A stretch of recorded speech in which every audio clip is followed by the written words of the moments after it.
Listo, muy bien. Vamos entonces a iniciar. Las figuras literarias, ¿no? ¿Qué es una figura literaria? Nos dice que son los recursos que se utilizan para crear un lenguaje hermoso y expresivo. ¿Ya? Entonces recordar las figuras literarias. En este caso, las figuras literarias están presentes en todos los textos literarios. Sí, están presentes en todos los textos literarios. Y en este caso, existen varios, ¿no? Pero solamente les voy a mostrar los que se introducen en el examen. En este caso tengo la onomatopeya. Recordar, por favor, que la onomatopeya es aquel que está relacionado con los sonidos de la naturaleza. Un ejemplo es este, dice cucú, cucú, cantaba la rana, nos dice, ¿no? Entonces, recordar, cuando en este caso en el examen les tomen figuras literarias y haga referencia a los sonidos, por favor, o podría decir el soplo del viento o el tic-tac del reloj, entonces eso se llama la onomatopeya. Vamos con otra figura literaria. En este caso tenemos la etopeya. La etopeya, por favor, recordar que es aquel que habla o describe la parte interna de la persona, animal o cosa. En este caso, hace referencia a sus costumbres, sus pensamientos, sus virtudes. Un ejemplo podría ser el siguiente. Podemos decir, Juan es una persona amable, responsable, llena de cualidades buenas. Ya eso es una etopeya, cuando hable de las características internas de la persona. Sí, eso es la etopeya, por favor, de la parte interna. Aquí nos dice este ejemplo, Liz viste una gorra negra y gafas muy extravagantes. Por favor, está mal direccionado este ejemplo, ya que en realidad se trata de una de la prosopografía. Prosopografía, ¿sí? En cambio, por favor, la prosopografía hace referencia a la descripción de la parte externa de la persona, animal o cosa, sí, la parte física. Esta es la diferencia, por favor. Ya, por favor, tener en cuenta eso, no diferenciar entre la etopeya y la prosopografía. La etopeya es la descripción de las cualidades internas, mientras que la prosopografía, descripción de las cualidades externas. Allí sí que el ejemplo es este. Liz viste una gorra negra y gafas muy extravagantes porque simplemente describe lo que ve. Yo puedo decir, viste un pantalón negro, gafas negras con una chompa roja. Entonces, eso es una prosopografía. Vamos, por favor, con otro ejemplo de figura literaria, que es el asíndenton.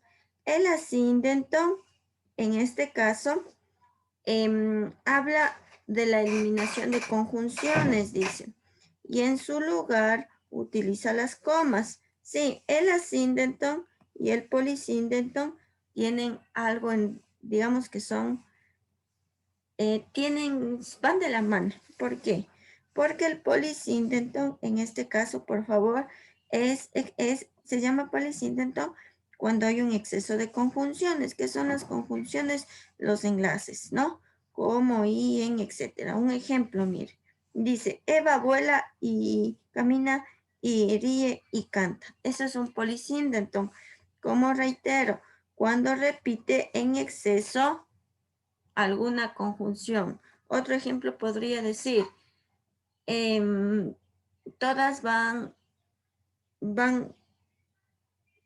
con, bueno, fui de paseo con mi mamá y mi tío y mi tía y mi primo y mi abuelo, ¿sí? Entonces, cuando se vaya repitiendo, por favor, muchas conjunciones, muchos enlaces, recibe el nombre de polisíndenton. Algo contrario al polisíndenton es el asíndenton. ¿Qué es el asíndenton? La eliminación de conjunciones, ¿sí? Cuando elimina las conjunciones y en su lugar usa comas, como este ejemplo, mire.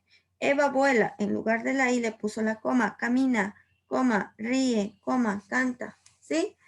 Por favor, entonces reitero, el polisíndenton y el asíndenton van de la mano.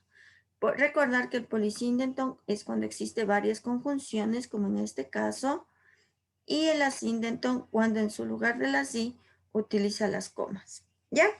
La aliteración también es importante, por favor, recordar. También influye, por favor, en los poemas, que ya vamos también, voy a ver si alcanzo a dar también hoy poemas por la premura del tiempo. La aliteración. La aliteración es la repetición de consonantes para brindar musicalidad. Sí, eso es una aliteración. Cuando el autor utiliza las mismas consonantes dentro de su poema para brindar alguna musicalidad.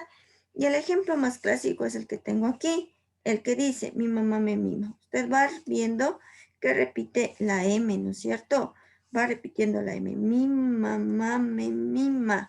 Va repitiendo la consonante M, de tal manera que brinda alguna musicalidad. ¿Sí? Vamos por favor con el siguiente. ¿Ya? Aquí está resumido el todo, ¿no? Entonces, tiene usted ya resumido las figuras literarias. Tenemos la anáfora. La anáfora, por favor, en este caso, hace referencia a la repetición de palabras al inicio del verso. Por favor, recordar eso. Sí. ¿Cuáles son las figuras de repetición? Por un lado tengo la aliteración, porque repite la consonante, y la anáfora cuando repite la misma palabra al inicio. Como en este caso dice, todas son hermosas, todas visten de amarillo, todas me miraron. Entonces, usted va viendo que repite la misma palabra. Cuando repite la misma palabra al inicio, como este ejemplo, recibe el nombre de anáfora. Vamos por favor con el siguiente. Tengo la comparación o símil. El símil también es importante, muchas veces ha salido símil. ¿Cómo recuerdo, cómo me doy cuenta que es un símil?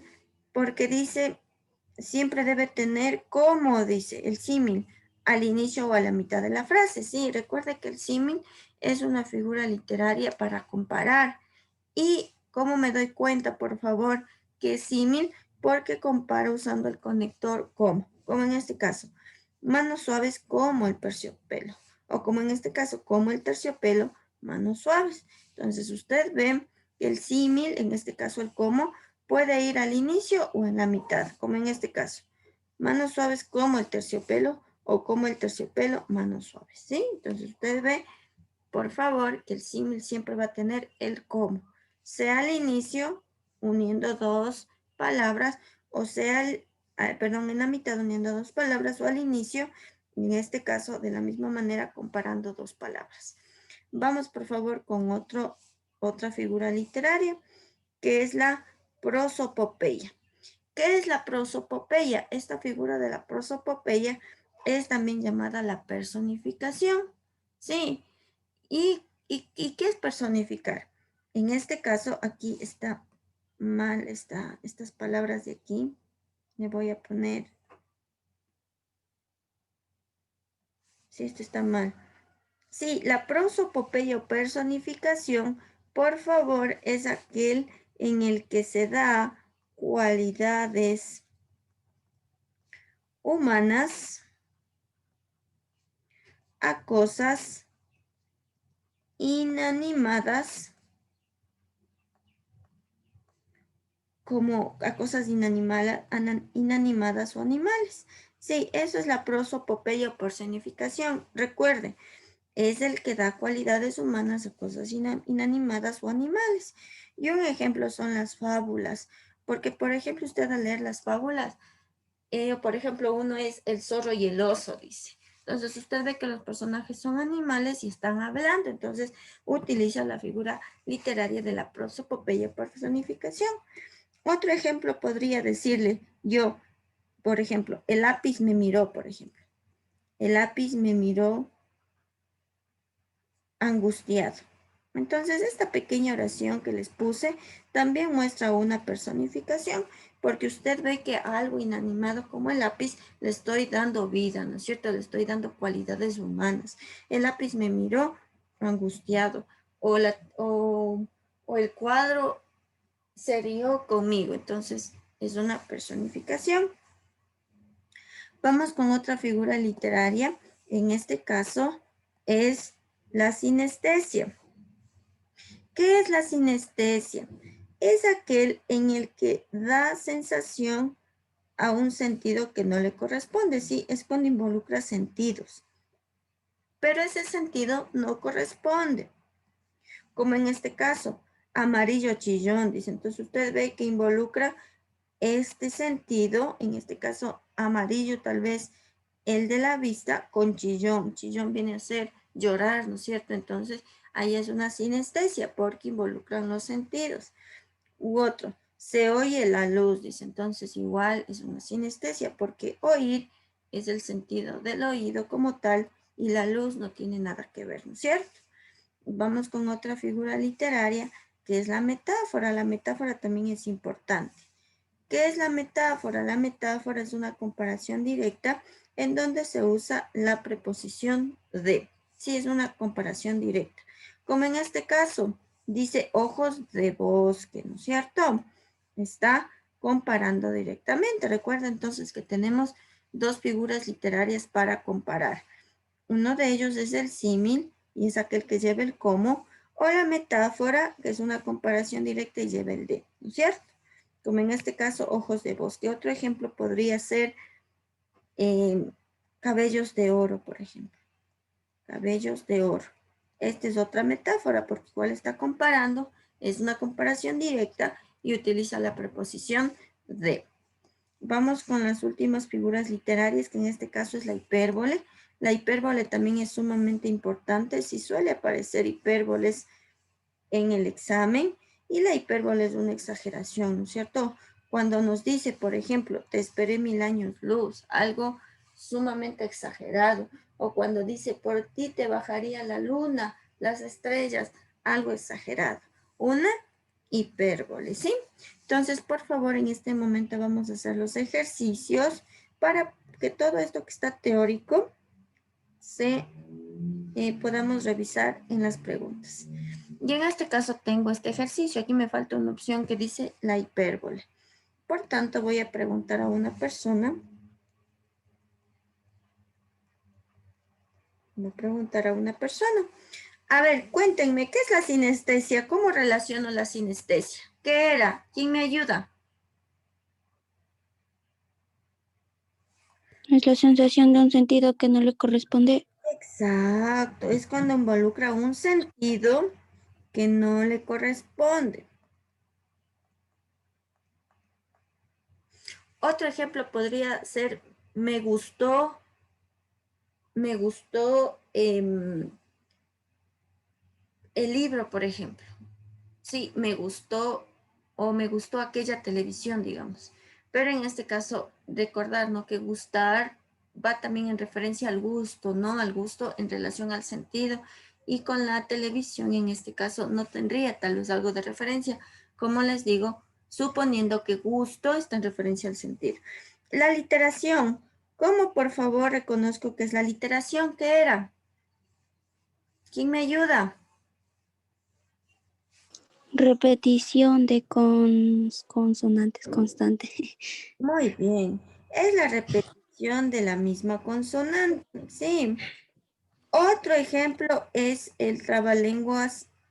Tres tristes tigres tragan trigo en un trigal. Entonces ahí que se va repitiendo esta consonante compuesta, la tr, ¿no es cierto? Entonces también existe una literación. ¿Qué era la metáfora? ¿Qué era? ¿Qué es la metáfora? Comparación directa. Exacto, es una comparación directa y los ejemplos que nos da el CENESID siempre van unidos a esta preposición de. ¿Y qué era la hipérbole? Exageración. Una exageración. Listo, vamos a ver cuál será la solución. Y en este caso, por favor, recuerde la sinestesia, porque algunos me dicen que la solución es sinestesia. Recuerde, debe haber un sentido, tal vez del olfato, puede ser del oído, del tacto. Sí, o yo toqué sus palabras, por ejemplo. Toqué sus palabras. Esto es una sinestesia, porque usted ve que al decir las palabras, yo si digo algo, y no puede ser eso tocado, entonces esto es una sinestesia.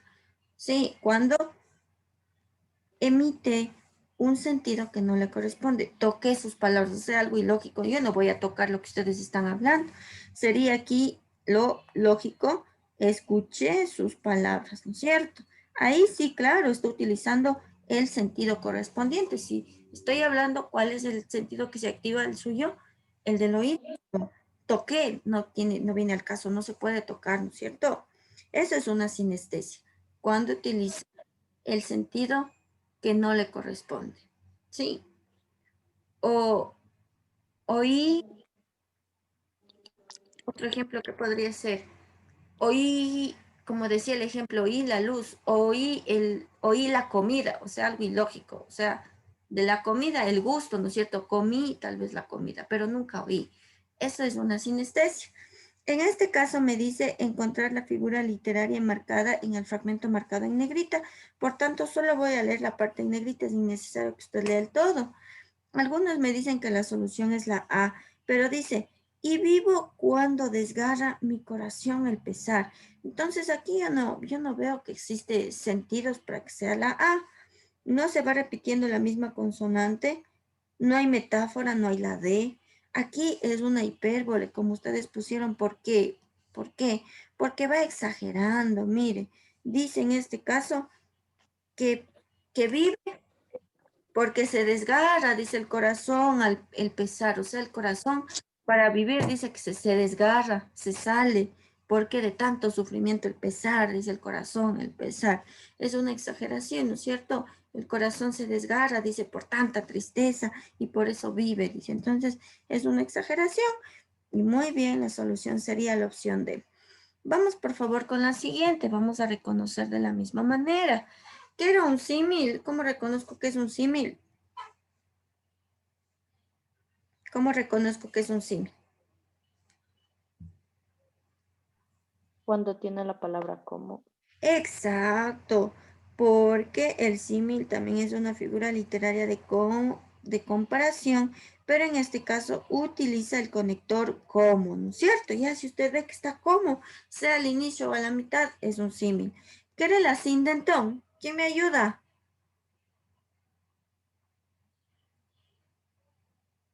La eliminación de conjunciones. Exacto, la eliminación de conjunciones o de conectores, sí. ¿Cuál es el antónimo de la sindentón? ¿Cuál es lo contrario de la sindentón? ¿Cuál les dije que es? Polisíndentón. Exacto, el polisíndetón. Porque el polisíndetón, en cambio, tiene el exceso de conjunciones, ¿no es cierto? Sí, cuando tiene muchas conjunciones, como en este caso, ¿no? Como les digo, me fui al parque con mi papá, con mi abuelo, con mi hermano, ¿ya? Entonces usted ve que voy repitiendo la misma conjunción. Esto es un polisíndetón. En este caso el síndetón se elimina las conjunciones, pero en su lugar se utilizan las comas, como en este caso, me fui al parque con mi papá, coma, abuelo, coma, hermano. ¿Sí? Entonces usted ve que se utiliza las comas. Listo, la hipérbole que ya dijimos que es la exageración. ¿Y qué era la anáfora? ¿Quién me ayuda? ¿Qué es? Repetición de palabras Ya, ¿dónde se repiten las palabras? al inicio del verso. Exacto, la repetición de palabras al inicio del verso, ¿sí? Nada más. ¿Cuál será la solución aquí? ¿Quién me ayuda? Dice, al mirar los sacerdotes tan espantosa maldad con los hombres que aún vivía, se enterraron de pesar, dice. ¿Cuál será la solución? Todos dicen es la C y eso es excelente. ¿Sí? No hay el cómo, no hay muchas conjunciones, no repite la misma palabra, está exagerando, ¿no? Dice que hubo mucha maldad y que todos hasta se enterraron, dice, de tanta tristeza. Imagínense, algo exagerado, ¿no es cierto? Se enterraron. Algo ilógico, ¿no es cierto? Muy bien, facilísimo. Vamos con este último ejemplo, por favor. Me dice, con base en el fragmento marcado en negrita, identifique el recurso empleado por Dolores Cacuango en su intervención. Pero usted ve que está una parte en negrita, entonces solo la parte en negrita es la que le voy a leer, ¿sí? Ya recordamos que era un símil, dijimos que es cuando está el conector como. La metáfora, cuando es una comparación directa, utiliza el de la hipérbole, una exageración. Y la aliteración, ¿qué era la aliteración? Ya dijimos, ¿no? La repetición de la misma consonante. Vamos a ver qué nos dice. Dice, nosotros somos como el grano de quino. Si estamos solos, el viento nos llevará lejos.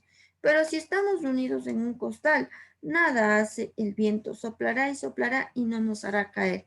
¿Cuál será la solución, chicos? La C será, es una hipérbole. Todos me dicen que la solución excelente es la A, un símil. Sí, claro, aquí está comparando.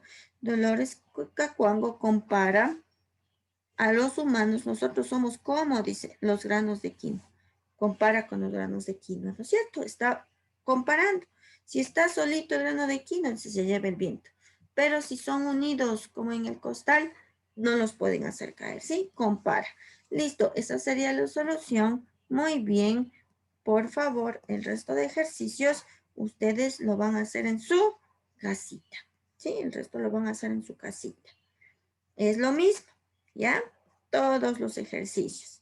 En este caso, vamos a ver este ejercicio que veo que es algo diferente. Me dice, identifique el elemento que hace referencia a la metáfora marcada en negrita. Ya le dice que es una metáfora. Y aquí ya nos dice gotas de diamante. Recuerde, una metáfora es una comparación. Pero al decir gotas de diamante, ¿de qué está hablando? ¿Quién me ayuda? De los aguaceros, de las lágrimas, de los diluvios, ¿de qué? Exacto, de las lágrimas, ¿no es cierto? Porque aquí nos dice que estaba dolida y en gotas de diamante su estero transformado. Está muy triste, ¿no es cierto? Muy bien, la 2. El resto, por favor, ustedes lo van a hacer, es en referencia a las figuras literarias. Listo. Continuamos con el siguiente tema, que en este caso es el discurso. Sí, es el discurso. También, por favor, les piden encontrar contextos, le piden encontrar ideologías, desvisiones del discurso, lo cual les vamos aquí a repasar, pero lo voy a sintetizar, por favor, en un mentefacto, ¿sí? Porque leer también cansa, ¿no es cierto? Entonces, vamos, por favor, a atender. Todo lo que voy a explicar va a estar, por favor, de forma escrita en el librito, ¿sí? Pero les voy a resumir. Ya. Con referencia al discurso, por favor, en la prueba AES les toman dos aspectos. Un aspecto es el análisis connotativo del discurso, ¿sí? O sea, analizar cuál es el tema, cuál es la ideología, el contexto. Y también les toman las desviaciones del discurso. Y en este caso, ¿qué son las desviaciones del discurso? Vienen a ser los errores que se cometen mientras ustedes tal vez escuchan un discurso y algunas veces estos errores pasan desapercibidos, pero en cambio otras personas se dan cuenta, ¿sí?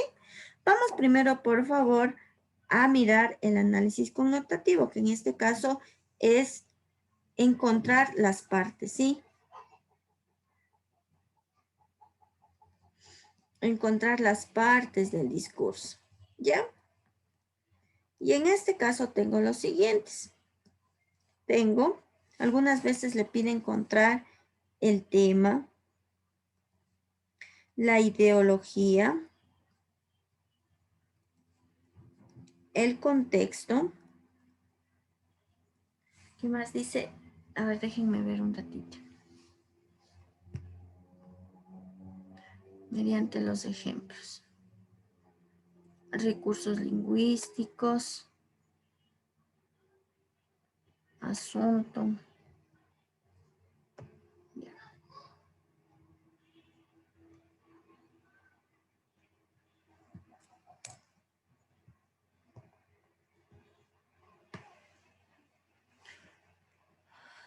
¿Ya?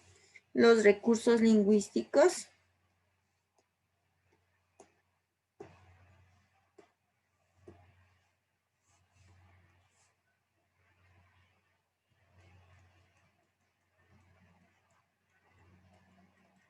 el tema o el asunto que sería el mismo. Y me falta uno que es la intención. Eso les piden encontrar en sí, ¿sí? Y la intención. Ya. En este caso, por favor, el tema o asunto es fácil encontrarlo porque simplemente usted, por favor, debería relacionarlo con la idea principal que viene a ser de lo que habla, ¿no es cierto? ¿De qué habla? ¿De qué habla, no es cierto, el texto? Eso vendría a ser, por favor, el tema o el asunto. Encontrar la idea principal. Recuerde que usted siempre va a utilizar su comprensión textual. Entonces, si le pide, por favor, encontrar el tema o el asunto, encuentra la idea principal, ¿no es cierto? Darse cuenta de qué está hablando. Y eso relacionarlo. La ideología, por favor, en este caso, está en referencia a las bases del autor. Sí. ¿Cuáles son sus creencias? Eso es la ideología. Por ejemplo, si ustedes me dicen cuál es su ideología, tal vez para poder dar el examen, yo diría mi ideología, mi creencia, mi base en la que me sostengo, es que deben estudiar, repetir, razonar, hacer ejercicio, ¿sí? O en este caso, por ejemplo, en referencia política, una persona va a decir cuáles son sus propuestas basándose en su ideología, en sus bases, ¿no es cierto? Por eso la izquierda y la derecha. Recuerde que al hablar de ideología puede hablarse en referencia también a la religión, en referencia a la política, ¿no es cierto? Algunas veces algunos me pueden decir, ¿y cuál es su ideología de la vida? Entonces, obviamente yo diría que mi ideología, las bases que yo tengo en mi vida es, por ejemplo, el acercamiento a Dios, ¿no es cierto? Entonces, darse cuenta, ¿sí? Si ya le dice ideología, usted en su cabeza sabe que debe buscar cuál es la creencia del autor que está hablando, ¿sí? ¿Cuál es su creencia para en qué se sostiene, cuáles son sus bases para lo que expresa, en lo que se expresa? El contexto, recuerda que ya lo habíamos visto en la primera clase, es el lugar donde se desarrollan los hechos o la situación, ¿sí? Algunas veces la situación, por ejemplo, si hablamos de los presidentes, algunas veces el lugar en donde lo hacen viene a ser el Palacio de Carondelet o tal vez la Asamblea Nacional, pero otras veces la situación también podría estar relacionado con el discurso, en este caso, que lo realiza tal vez en un congreso, en la cumbre, en la asamblea como tal. Sí, eso es el contexto, el lugar o la situación en donde se realiza. Los recursos lingüísticos en este caso estarán relacionadas con las figuras literarias. Sí, las figuras literarias.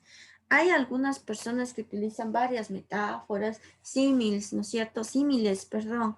En este caso podría decir el candidato, seamos como el árbol robusto o seamos como los granos de maíz unidos para poder salir adelante. Entonces, obviamente, utilizan las figuras literarias.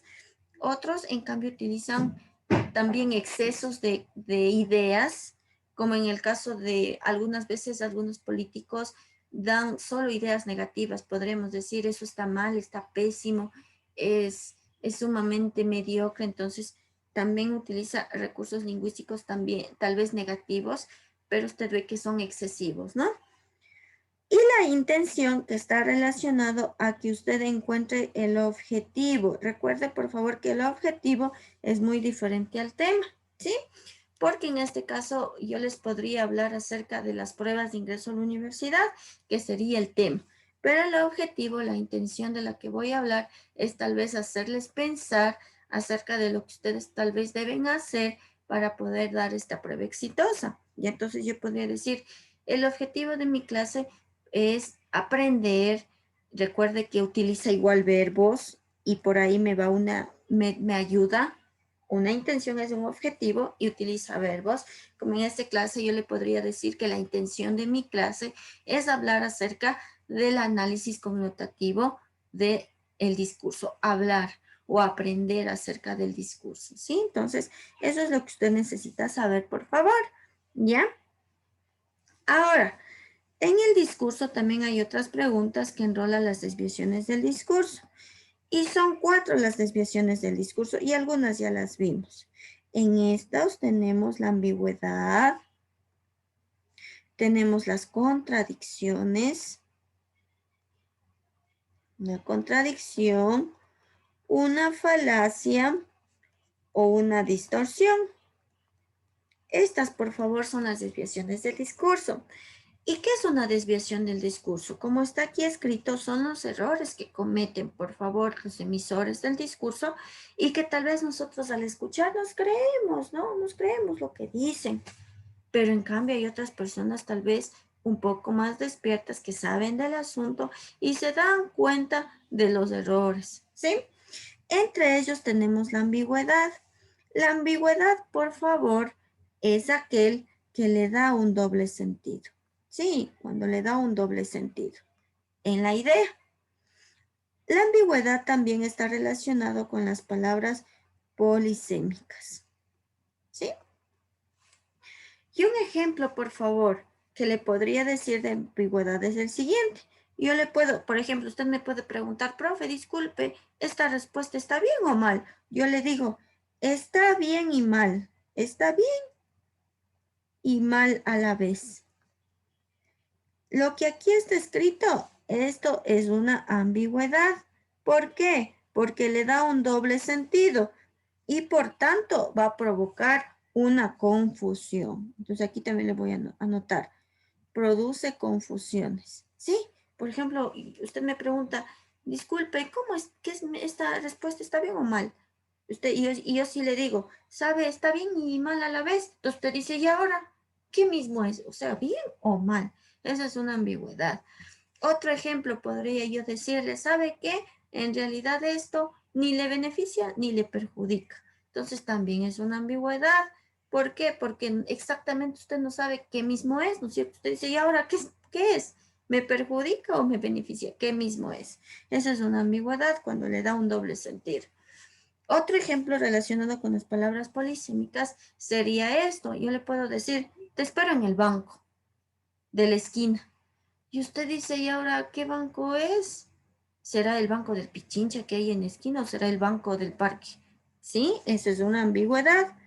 ¿Sí? Porque utiliza palabras polisémicas.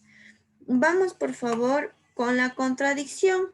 La contradicción en este caso tiene mucho que ver con los conectores de oposición. Es el que ejerce una oposición. ¿Sí? Cuando, por favor, cuando pone la idea dicha con anterioridad. Eso es una contradicción, cuando opone la idea dicha con anterioridad. Un ejemplo es decirles esto. Yo les puedo decir, el día de hoy es hermoso, pero no me gusta este día. No me gusta este día. Sí, es una oposición y usted ve que utiliza conectores de oposición. El día de hoy es hermoso, ¿ya? Y luego me opongo, pero no me gusta. O podría yo decir, el desempleo ha crecido, el desempleo ha crecido en Ecuador. Sin embargo, hay muchos trabajando. Entonces es una oposición. Ya no estoy enojada.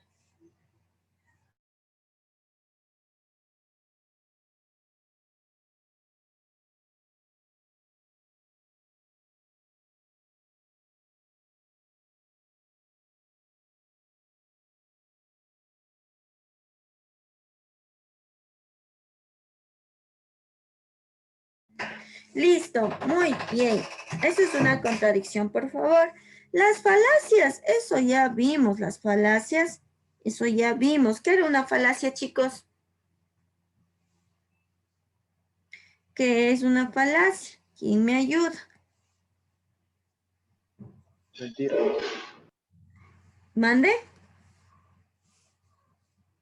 ¿Qué es una falacia? Es una mentira con apariencia verdadera. Exacto, es una mentira con apariencia de ser verdadera. ¿Sí? ¿Cuáles son los tipos de falacia? ¿Cuáles son los ejemplos de falacia? ¿Quién me ayuda?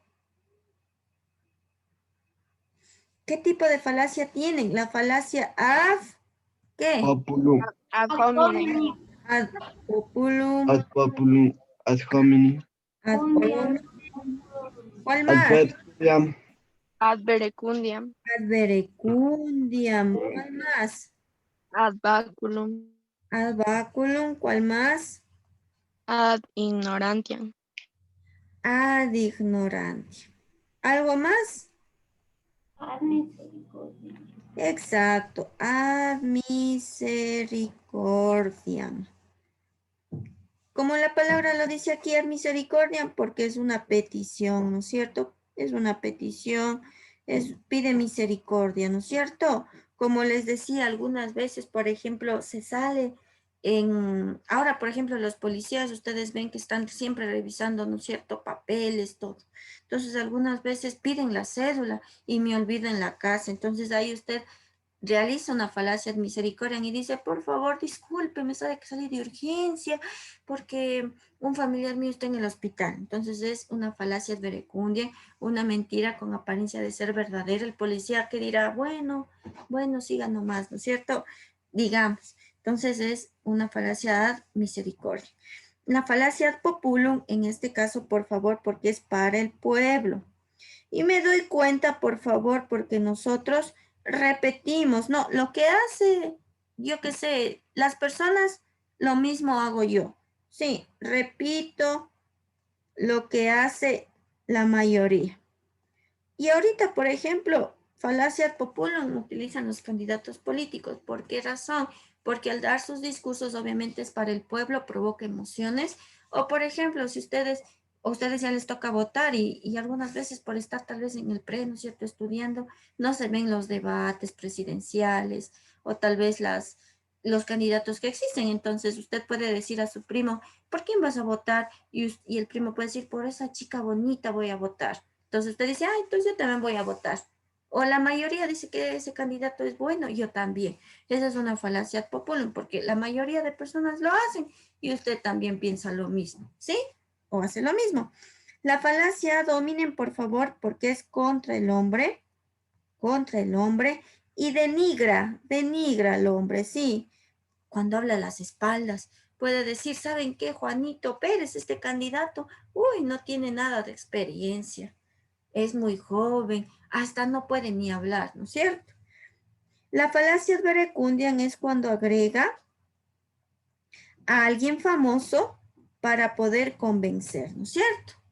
Pero a la final es una mentira. Por ejemplo, yo puedo decir, ¿saben qué? Esta computadora que compré es muy buena, hasta la utilizan los mejores catedráticos. Es una falacia ad verecundiam, ¿no es cierto? O como les decía, estos zapatos que tengo yo, ¿saben qué? Les vi que también tiene Messi y Messi dice que son buenísimos. Eso es una falacia ad verecundiam. La falacia ad baculum, por favor, cuando existe un poder y como existe ese poder, trata de amenazar, ¿sí? Al receptor. Un ejemplo podría ser del jefe, que llega con el piercing, el trabajador, y le dice, ¿sabes qué? Sácate ese piercing. Recuerda que quien paga, manda. Eso es una falacia ad baculum, ¿sí? Porque como tiene poder, quiere que el otro haga lo que él diga. Y la falacia de ignorantiam, cuando no puedo probar lo contrario. Sí, no se puede probar lo contrario. Como un ejemplo, podríamos decir, ¿saben qué? El Sol tiene forma redonda porque nadie puede comprobar lo contrario. Claro, ¿no? Nadie puede llegar allá. ¿Sí? Listo.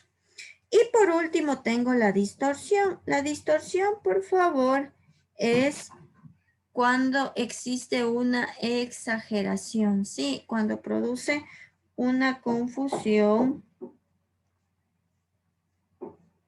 muy exagerada, ¿ya? Es una exageración, una confusión muy exagerada. Cuando, por ejemplo, dicen los candidatos políticos mismos, ¿sí? Suelen decir que ya al bajar el impuesto, dicen ellos que ya al bajar el impuesto, ya nos va a ir de lo mejor en nuestro Ecuador. Eso es una distorsión, una confusión muy exagerada porque, o sea, no solamente con bajar el impuesto y es que ya va a cambiar la vida de los ecuatorianos, ¿no es cierto? Es una distorsión, una confusión que hacen, pero es muy exagerada, ¿sí o no? Sí, algunos políticos están diciendo eso, que van a bajar los impuestos y que ya con eso va a cambiar todo. Es una distorsión, algo muy exagerado. De todas maneras, hay personas que lo creen y votan, ¿no es cierto? Entonces, como les digo, ¿quiénes utilizan estas desviaciones del discurso? En su mayoría los políticos. Sí, ya. Muy bien, entonces todo lo que ahorita vimos, vamos por favor a plasmarlo en los ejercicios. Por favor, lo que está aquí es lo que usted debe saber. Sí, es lo que usted debe saber. Dice, Por favor, cuénteme, dígame. y la falacia de equívoco. Ah, ya, yo les di otro tipo de falacia, ¿no? Es la falacia ad equívoco. En realidad, este tipo de falacia yo lo encontré en el libro de bachillerato. No es tomado en el EAS, es por eso que me salté. Pero bueno, en este caso la falacia de equívoco es aquel que utiliza una palabra polisémica, pero el receptor no entiende el contexto. No entiende el contexto. No entiende el contexto. Como por ejemplo, yo le puedo decir a una persona que tal vez no está atenta, porque algunas veces nuestro cerebro está en otro lado, y yo le puedo decir, oye, sí sabes que Juan es un perro.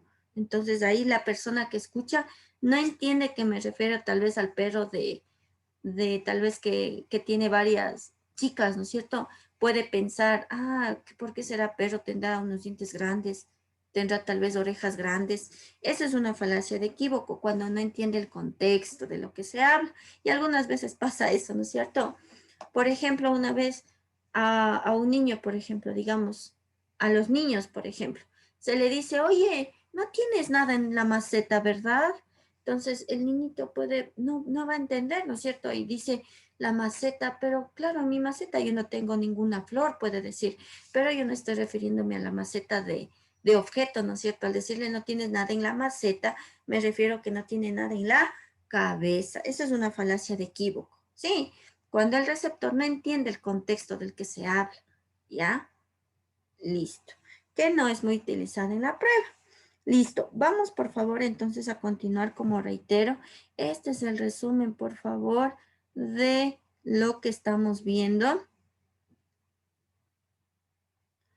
para que ustedes lo miren. Listo, vamos a continuar por favor con algunos ejercicios, porque lo que quiero hoy es adelantar lo que es literatura y lo voy a hacer en una clase por el tiempo, muchachos, sí, porque ustedes saben que dicen que ya mismo es la prueba, posiblemente a finales o inicios de marzo, entonces lo que necesito es hacer formas y en las formas se repasa el todo. Listo, pero aquí está ya resumido todo lo que usted necesita saber, por favor.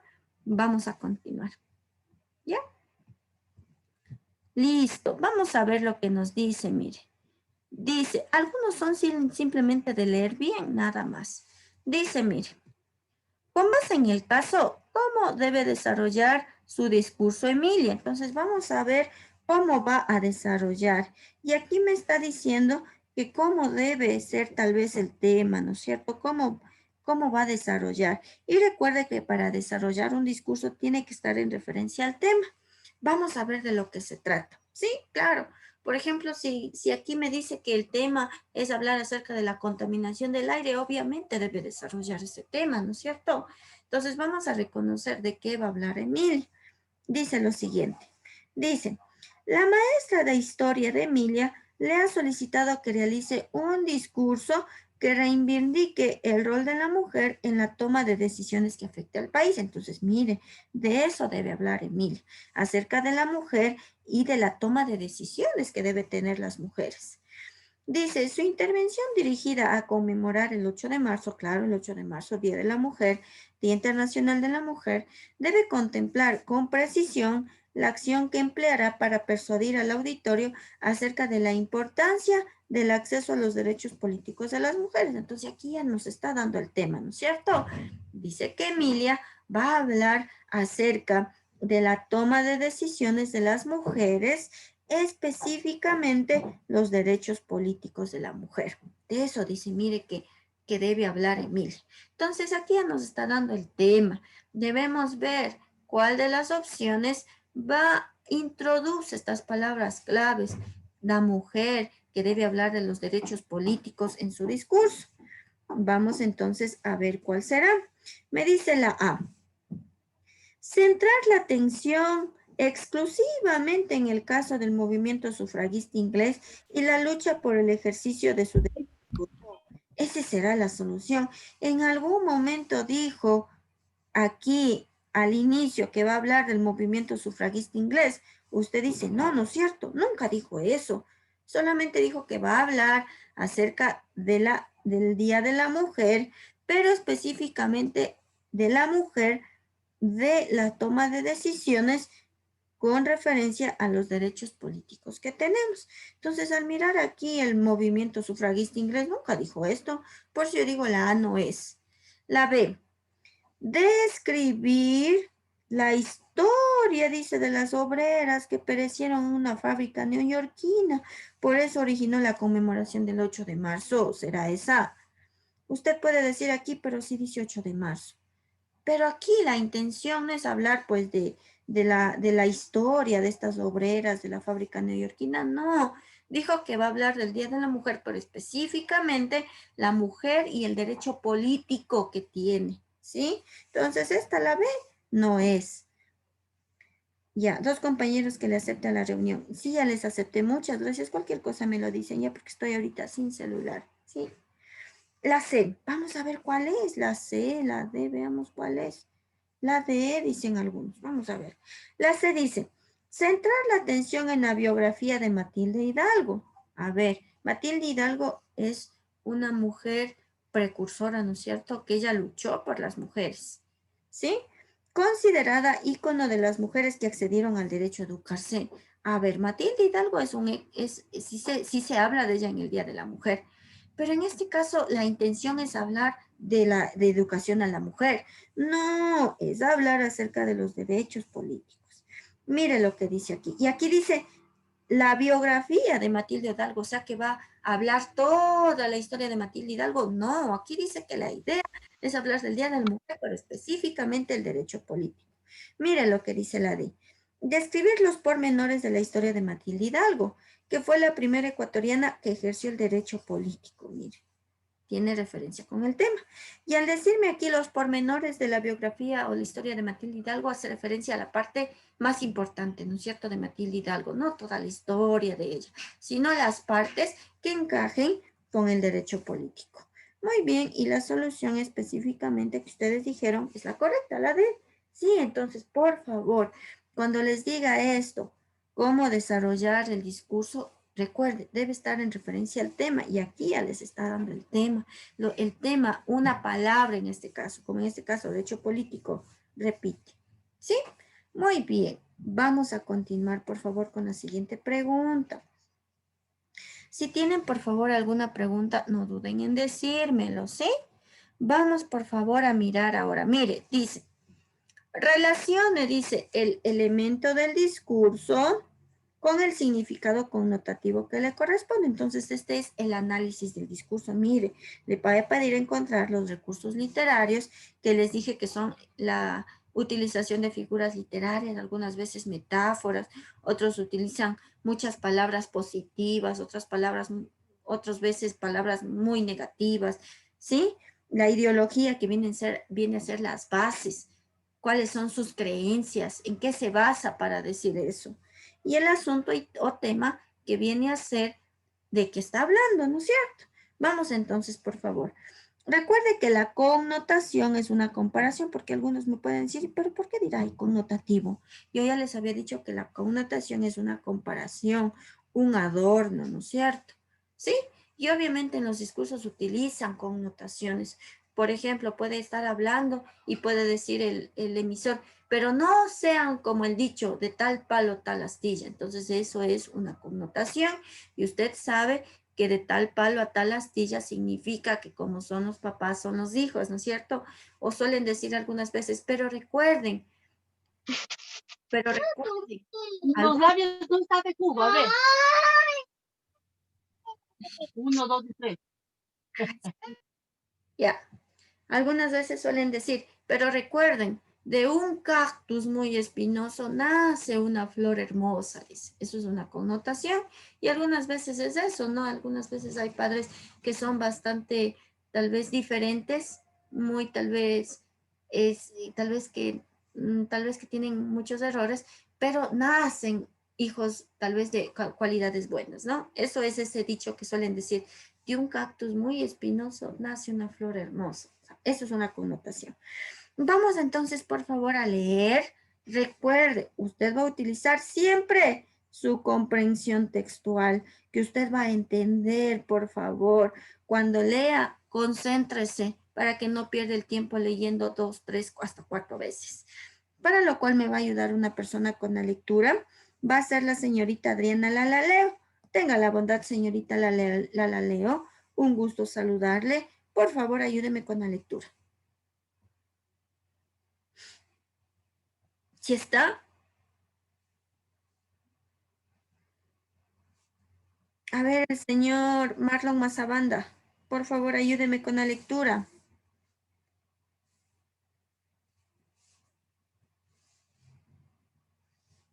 ¿Sí está? ¿Sí está? Por favor, joven, ayúdeme leyendo. El texto en aquel entonces salí a uno de los balcones de Carondelet y frente a la Plaza Grande conté indignado al pueblo agregado ahí sobre esa propuesta de los grandes, pero Caray. afirmé que esta vez no cederíamos, pues esa había sido la tradicional manera de perder territorio nuestro. Ante la manifestación de respaldo de la multitud, exclamé, luego emocionado, con profunda convicción, esta vez no daremos ni un paso atrás, que había de volverse el grito de combate de todos los ecuatorianos. Si ante los ataques de las Fuerzas Armadas peruanas, la repercusión que en todo el país se dio al emocionado y decidido gesto de su comandante en jefe. Debió haber sido un estímulo más para que en todos los frentes de sus componentes no cedieran sus posiciones. Muy bien, gracias, señor Mazabanda, le agradezco mucho. En este caso, miren, al decir ni un paso atrás, ya directamente a mi cabeza viene, ¿no es cierto?, un presidente, un expresidente que lastimosamente ya falleció. ¿Cuál será, chicos? A ver, la solución. Sí, bueno, más abajo tengo las soluciones, pero deben coincidir, ¿no?, con lo que vamos a decir. A ver, ¿de qué está hablando? ¿Qué sería el asunto o el tema? Dice, rememoración del discurso del arquitecto Sixto Durán Valle durante la guerra del Cenepa. Dice la B, acumulación de sentencias negativas con el fin de ratificar la postura del emisor. O la C, despertar el sentido de pertenencia a un grupo social sentado en el territorio ecuatoriano. ¿Cuál será, chicos, que hable del asunto o el tema? ¿De qué habló, por favor, en este caso? ¿Cuál será? ¿El 3 con cuál es? Con la Con el A. Exacto, facilísimo, ¿no es cierto? Porque usted dice, como les dije, mire, al escuchar ni un paso atrás, ¿esto quién lo dijo? Sixto Durán Ballén, ¿no es cierto? Es el asunto, estamos hablando de cómo fueron sus palabras, en este caso cuando estábamos en la guerra del Cenepa, ¿no? Y él dijo que en realidad no van a regalar nada más, ¿no? No vamos a dar ni un paso atrás, dijo, ¿no? Y esto fue en realidad algo vibrante que hasta el momento en realidad se recuerda siempre con la misma emoción, porque con estas palabras nuestras Fuerzas Armadas, como aquí dice, lucharon contra los peruanos y lo dieron el todo por el todo para no perder más territorio, ¿sí? Listo. ¿Cuál será, chicos, los recursos lingüísticos? El que exprese figuras literarias o tal vez el que exprese tal vez el uso de figuras literarias o el exceso de palabras positivas o el exceso de palabras negativas. En eso está con la B. la B, listo. Con la C. La C, veamos. Dice, mire, acumulación de sentencias negativas con el fin de erradicar la postura del emisor.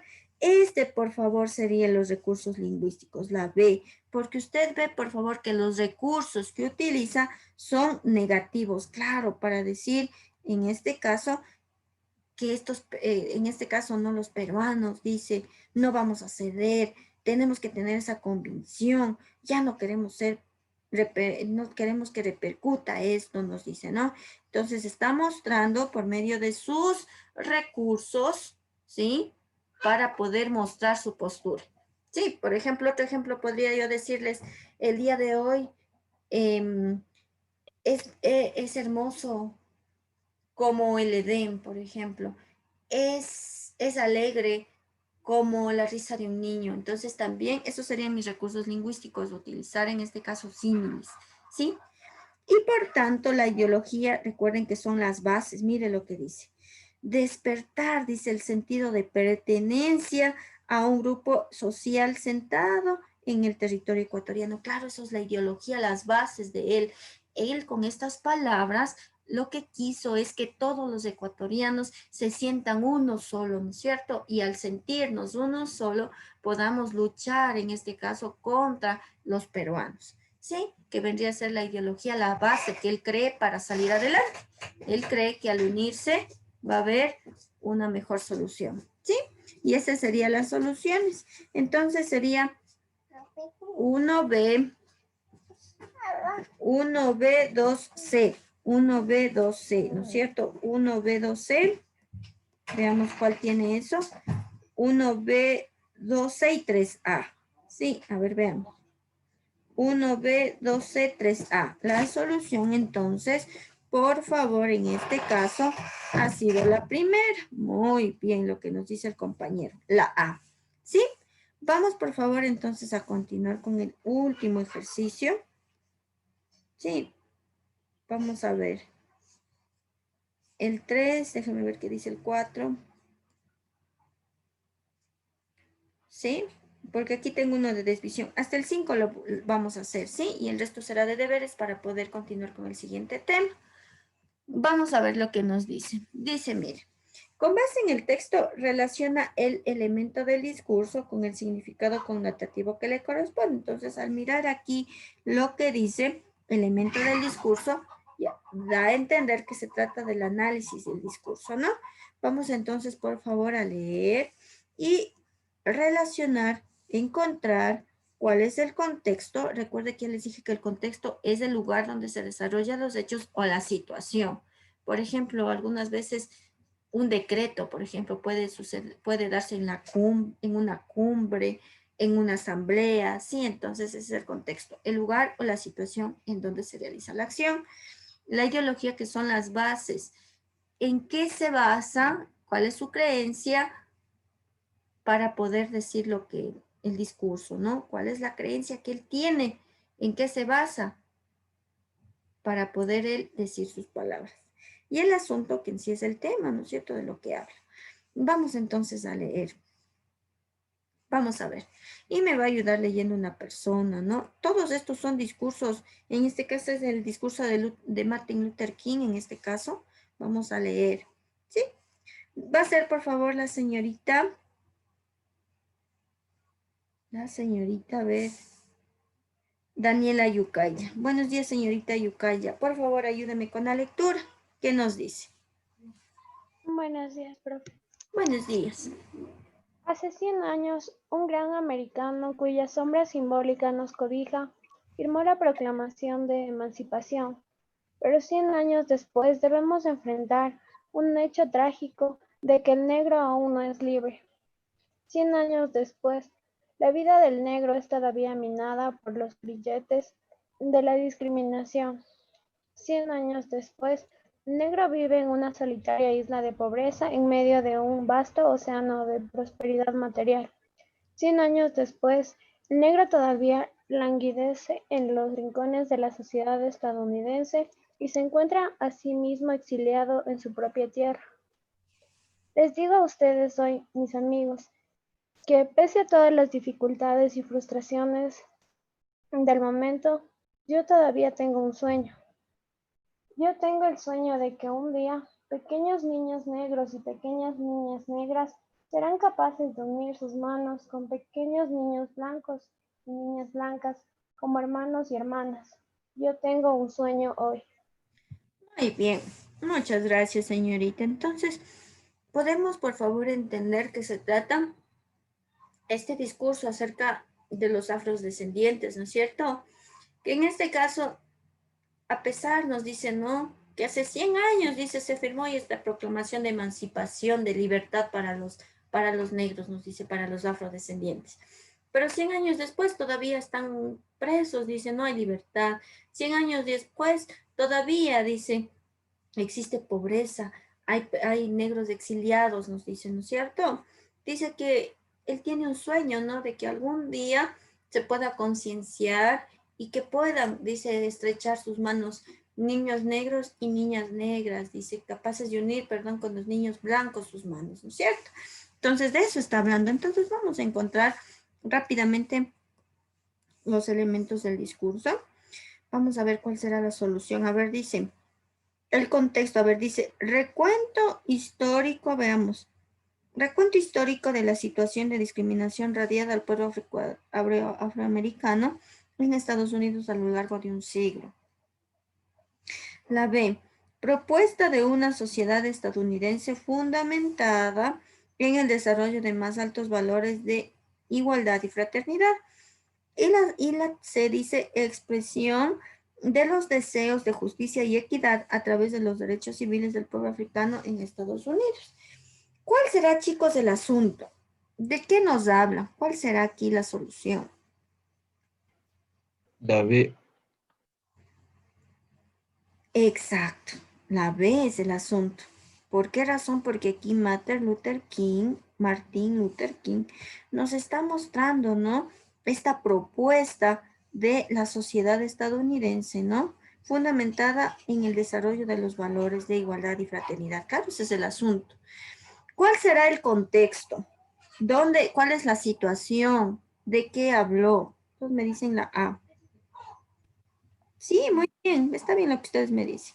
El contexto en este caso viene a ser la situación, ¿no es cierto? Y en este caso, ¿cuál es la situación que estamos hablando? Es este recuento histórico, ¿no es cierto? De esta firma, ¿no? De esta proclamación de la emancipación que fue de 100 años, ¿no? De un siglo. Y obviamente la ideología viene a ser las bases. ¿Qué cree? ¿Cuál es su creencia en este caso para poder, en qué se basa él para poder decir esto, ¿no? Y en este caso él nos dice que él desea la justicia y la equidad, ¿no es cierto? ¿Sí? Él piensa que al haber justicia y equidad a través de los derechos civiles, ¿no? Quiere equidad, justicia para el pueblo afroamericano, ¿no? Y con eso va a haber, en este caso, aquella igualdad entre todos. Sí, efectivamente la solución es la A. ¿Sí? 1A, 2C, 3B. Excelente. Sí, muy bien. Continuamos, por favor, con el siguiente ejemplo. Me dice la 4. Con base en el texto, elija las acciones que Liana debe emplear en su discurso para persuadir a sus estudiantes sobre la incidencia en el aumento de residuos contaminantes por plástico. Entonces aquí él está dando el tema, ¿no es cierto? Dice que ella debe persuadir, pero el tema del que ella va a hablar es acerca de la incidencia en el aumento de residuos contaminantes por plástico. Entonces debe estar en referencia a este tema. Vamos a ver qué nos dice, por favor.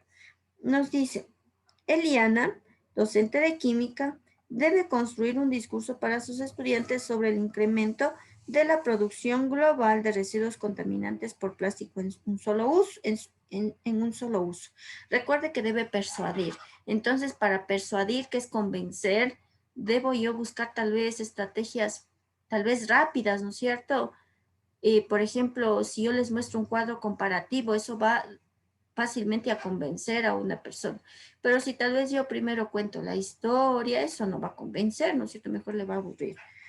Dice, el enfoque de su exposición oral es llamar la atención sobre el aumento de consumo de envases de polietileno, poliéster, propileno y cloruro de polivinilo. Para los docentes, este aumento se debe a las características que ofrecen estos recipientes, flexibilidad, durabilidad, ligereza y bajo precio.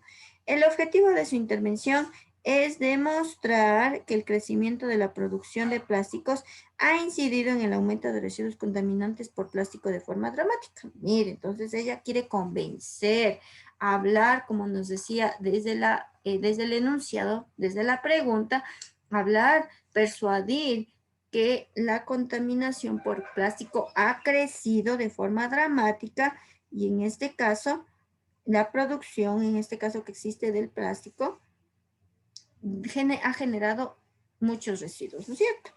Vamos entonces, por favor, a mirar cuáles, por favor, hablan de este tema. Pero recuerde que deben convencerme, como decía, ¿no es cierto? Dice, mire la primera, y así hay preguntas parecidas, solamente les cambian el tema, pero por favor, cuando les diga que van a persuadir, si desea persuadir el discurso, usted busque, por favor, como les digo, aquí la estrategia, buscar lo más rápido, ¿no? Al contar un discurso, lo más rápido. Sí, no historias tan largas, porque eso no va a convencer al receptor. Mire lo que dice. Dice la primera, establecer un comparativo que permita apreciar los niveles de contaminación actual por residuo de plástico en relación con la producción de envases plásticos. Entonces, mire, si yo deseo convencer acerca de los niveles de contaminación actual por plástico y si yo les doy un comparativo, por ejemplo, les digo, miren, en el 2015 pasa esto y en el 2020, mire, creció, les muestro un gráfico, obviamente esto va a persuadir porque le está mostrando algo ya sintetizado.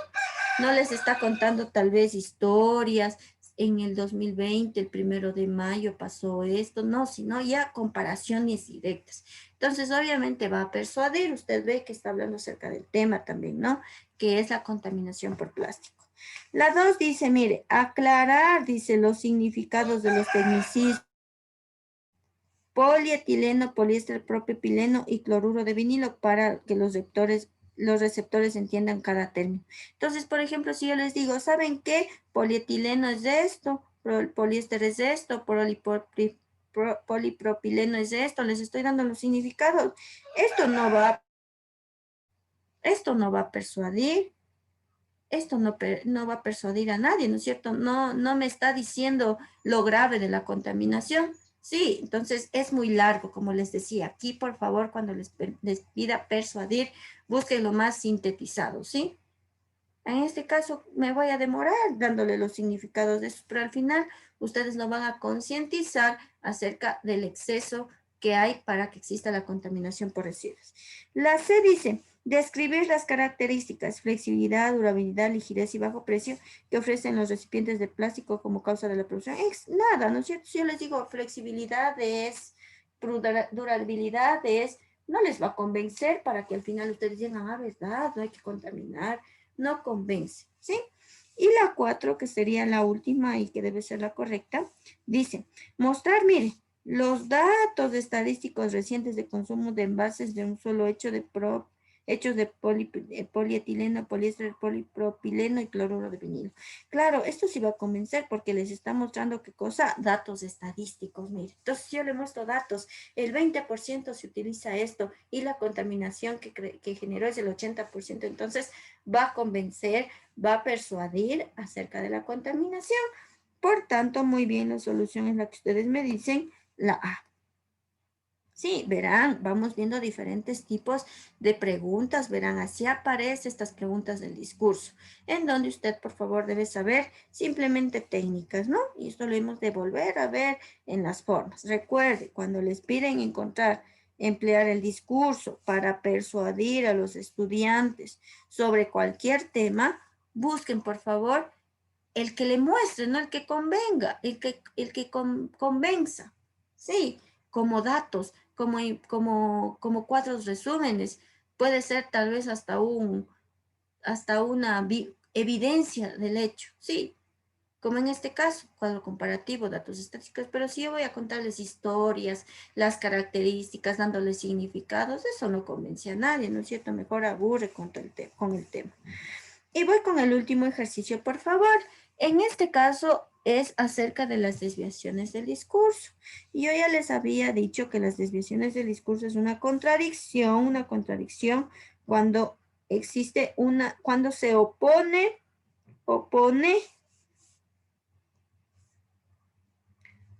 a lo dicho con anterioridad.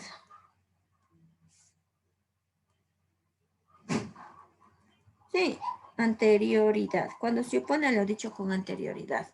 Sí. Ambigüedad, cuando es un doble sentido. La falacia, que ahí tenemos todos esos tipos de falacia, ¿no es cierto? Una mentira con apariencia de ser verdadera, ¿no es cierto?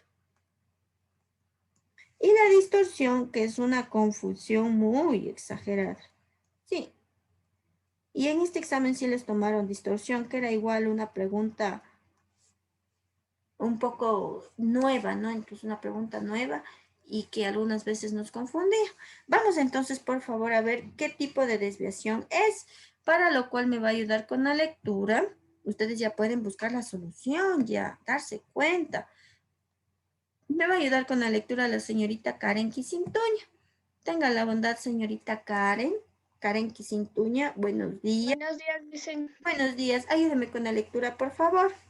En medio de grandes preocupaciones en material económica y de incertidumbre política, de cara a las elecciones presidenciales, se conmemora este martes el Día Internacional del Trabajo en Colombia. En ese marco, la ministra de Trabajo mencionó en su intervención en cadena nacional que es grato para el país tener evidencia de una noble mejoría en el indicador de desempleo. Desde el ministerio celebramos que mantenemos este indicador en un dígito y que las mejoras en temas de empleo son evidentes. Más adelante, ella citó parte del informe realizado por el Departamento Administrativo Nacional de Estadística, en el que se señala que las cifras más preocupantes en lo que va del año corresponde al trabajo informal, que alcanza casi el 50% de la población económica activa y el 10% de la tasa de desempleo. Muy bien. ¿Cuál será la solución, chicos? ¿Qué tipo de error está cometiendo? Todos me dicen que la solución es la A y es la correcta. Existe una contradicción. ¿Por qué? Porque usted ve que la misma ministra se opone a lo que dijo anteriormente. No, aquí la ministra, mire, dice, imagínense el caso, ¿no? Y es ahí cuando ustedes utilizan su comprensión textual, cuando se imaginan lo que leen. Imagínense ahí a la ministra, ¿no es cierto?, de Trabajo, y ella dice, hay notables mejorías en el desempleo, dice, ¿no? Los temas de empleo son evidentes, o sea, ella ya dijo que hay una mejoría con el desempleo, ¿no es cierto? Y luego ella leer el informe, se contradice, dice que no, que en realidad lo que les preocupa es el desempleo, que el 50% de la población económicamente activa está desempleada, y el 50% son nuestros papás, por ejemplo, aquellas personas que van desde los 35 hasta los 60 años. Imagínense, el 50% sin empleo. Y el 10% de tal vez las personas desempleadas como tal, ¿no? Las que siempre estuvieron desempleadas, el 10% igual no consigue trabajo. Entonces, mire, es una contradicción, ¿sí? Se opuso a lo que dijo la ministra anteriormente, ¿no? Como reitero, ya dijo que no, que el desempleo está mejorando. O sea, hay cifras que nos ayudan a ver que estamos mejorando en este aspecto. Y luego, ella misma, con sus propias palabras, se contradijo. Dijo, no, en realidad el trabajo informal. Mire, una contradicción. Facilísimo, la A. Listo. Por tanto, por favor, el resto de ejercicios, ustedes lo van a hacer en su casita, ¿sí? Lo van a hacer en su casita, aquí les piden encontrar contradicciones, etcétera. Lo van a hacer, por favor, ¿sí? Listo, entonces este tema que me interesaba dar ya está. Este tema también ya lo hemos de ver. Parafraseo ya lo vi al inicio. Luego tengo consecuencia lógica, conectores que vería por favor la próxima clase. Mapas conceptuales es facilito. también lo voy a ver la próxima clase, por favor. En la próxima clase voy a ver normas APA y ya las formas, porque en este momento lo que quiero, por favor, avanzar es acerca de literatura. Sí, ahorita les voy a dar todo lo que avance literatura, porque tesis, eso antes, gracias a Dios, ya vi tipos de argumento. Lo más importante ya he visto, ¿sí? Lo más importante ya hemos visto para poder hacer las formas. Como les digo, me está faltando literatura, porque eso también es un tema importante.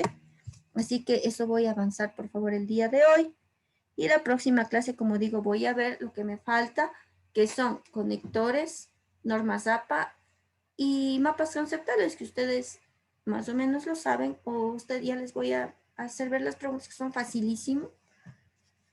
Y con eso ya hacemos las formas, ¿sí? La otra semana veo normas APA. Quiero avanzar con literatura para que ustedes ya vayan ya relacionándose con esto. Sí, entonces, por favor, de la misma manera, ustedes aquí ya tienen ya el resumen, pero por favor vamos a verlo. Y voy a compartir en este caso igual un mapa conceptual para que ustedes lo relacionen, ¿sí? Déjenme ver. Ya, muy bien. Entonces, por favor, con referencia a literatura,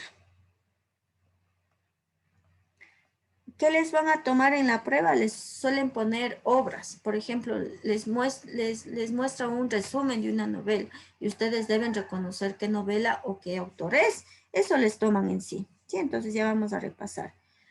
Literatura también es un tema fácil en realidad, no tiene por qué complicarse. Simplemente tienen que relacionar la novela, el autor y los personajes principales. Saberse algo de la trama. Sí, por eso ya les voy a mandar a hacer cuadritos resúmenes para que ustedes lo puedan hacer. Mire, la literatura, como la mayoría de ciencias que existen, nació en Grecia. La literatura nace en Grecia y Roma. Ahí nace nuestra literatura, como nacen las matemáticas, nacen las ciencias políticas. Ustedes se dan cuenta que todo nace, ¿no? De estos, hasta la filosofía nace de Grecia y Roma. Obviamente la literatura no puede quedarse atrás, ¿no? Nació de ellos. Es por eso, por favor, que en la prueba les toman las novelas ecuatorianas hispanoamericanas, pero no dejan de lado a tal vez a nuestras raíces, ¿no? ¿Por qué le digo nuestras raíces? Porque todo nace de Grecia y Roma. Por eso les toman la Odisea, la Eneida, ¿sí? Y eso ven ustedes en primero de bachillerato. Ustedes ahí vieron, por favor, estas obras literarias, ¿no es cierto? Porque toda la cultura de todos los países, en este caso no solamente la nuestra, en referencia a literatura, nace en Grecia y Roma. Sí.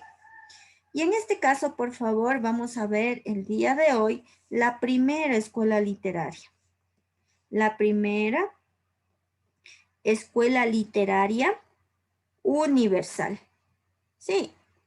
Y en este caso es fácil, literatura, porque les toman solamente en referencia a Ecuador. Y claro, en primero de bachillerato sí, Grecia y Roma.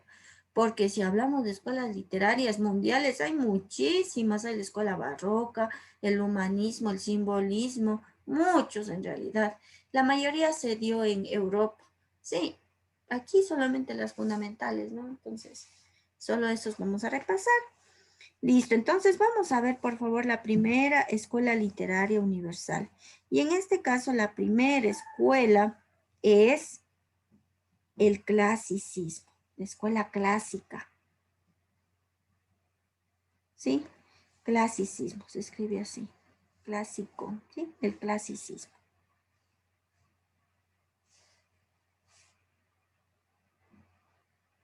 ¿Sí? El clasicismo o la escuela clásica, ¿sí?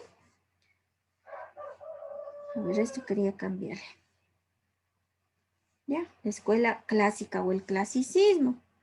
La edad en la que se dio el clasicismo fue aproximadamente, les digo, porque dependiendo de los autores, ellos dan otros siglos. Pero por favor, yo digo que es en el siglo V, el siglo, perdón, octavo antes de Cristo, hasta el siglo V después de Cristo. Más o menos la edad aproximada, ¿sí? Entonces ya nos situamos ahí. Y en este caso, por favor, en Grecia y Roma aparecen, por favor, los primeros poemas, les decía, como los himnos, aparecen las primeras historias narrativas, como en el caso de las epopeyas, ¿no es cierto? Ya, en referencia, por favor, a los libros, no puede faltar, por favor, el texto de la Odisea. ¿Quién escribe la Odisea? Y aquí les voy a mostrar el libro que ya tengo resumido. ¿Sí? Vamos a trabajar así. Ya. Y en este caso, por favor, mire, aquí tengo del clasicismo, mire, ahí está todo lo que les dije. ¿Cuáles son las características del clasicismo? En este caso, que siempre van a estar los dioses griegos, ¿sí? Siempre nombran a Zeus, a Poseidón. Por ejemplo, en el caso de la Odisea, ¿no es cierto? Poseidón, está la diosa Afrodita, sí, siempre están involucrados los dioses griegos, siempre. Es una de las características del clasicismo. También recordar que ellos también se involucran con humanos, ¿no es cierto? Por eso los semidioses, por eso la historia de Hércules, ¿no es cierto? Que es un semidios, hijo del dios Zeus y la mortal Agmena, por ejemplo, ¿no es cierto? Entonces, siempre van a estar los dioses ahí en las historias, ¿sí? Algunas veces los dioses le favorecen, les ayudan, otras veces no, mejor les maldicen, van en contra de ellos, ¿no? Bueno, como les decía, aparecen las primeras manifestaciones filosóficas, aparece la matemática aquí en Grecia. Lo que nos interesa son los textos, ¿no es cierto? Por tanto, mire, a continuación yo ya tengo resumido las obras importantes. ¿Cuál va a ser, por favor, su deber? Usted, por favor, aquí en lo que dice trama de la historia, usted va a ir a buscar el resumen, ¿sí? Aquí en la trama usted va a escribir el resumen. Aquí yo solamente tengo palabras claves para hacerles recordar. Sí. Y aquí ustedes al saber ya la trama sintetizada de la historia, usted ya rápidamente podría ya encontrar la solución. Por ejemplo, si en la pregunta habla de Aquiles, usted directamente tiene que relacionarlo con esta obra de la Ilíada que ya vamos a repasar. Pero ya les digo, el deber que les mando es que ustedes aquí deben escribir el resumen de toditas las obras. Y por favor, no les digo vayan a comprar el libro. No, si no, busquen en el internet lo más sintetizado, lo que ustedes entiendan, para que ustedes ya puedan tal vez relacionar la historia. Al menos, en este caso, como existen personajes, obviamente en el fragmento que les den, van a involucrar los personajes y los principales. Usted directamente relaciona los personajes ya con la historia y encuentra la solución. ¿Sí? Bueno, vamos a ver. Miren, en este caso, las obras más importantes del clasicismo los tengo ya relacionadas, aquí desarrolladas. En este caso, mire, tenemos a la obra de la Ilíada. La Ilíada, por favor. La Ilíada es el escrito de Homero, ¿sí? La Ilíada, la Odisea y la Eneida son consideradas la trilogía griega romana, nos dice, porque son las tres obras más importantes del clasicismo, sí, y por lo general nunca faltan estas tres obras, estas son las más importantes de las obras, la trilogía greco-romana, por eso lo habla, sí. La Ilíada, por favor, es el escrito de Homero, y Homero era ciego, mire, era ciego él. Pero eso no le impidió para que él cree hermosos textos, ¿no es cierto? Mire, hasta una película hay de la Ilíada. ¿De qué trata esta historia de la Ilíada? Trata de la guerra de Troya. Sí, les voy a contar un poquito y voy relacionando los personajes. En este caso, mire, hubo una guerra entre Troya y Grecia. ¿Por qué? Porque resulta que Helena en este caso se enamoró, Helena ya estaba casada, ¿no? Con el rey de Grecia en este caso, y ella se enamoró de Paris, que en este caso era troyano Paris, ¿no?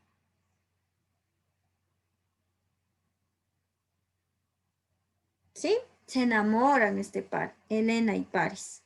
Sí, Paris simplemente fue a visitar a este reino y ahí se enamoró de la esposa del rey. Es ahí cuando se desencadena, por favor, la guerra. Sí, El personaje principal, por favor, de esta historia es Aquiles. Aquiles, que pertenece a la tribu de los aqueos, dice. Los aqueos viene de Aquiles, ¿sí? Todos los que forman tal vez este grupo de personas que está en donde al frente está Aquiles, son llamados los aqueos.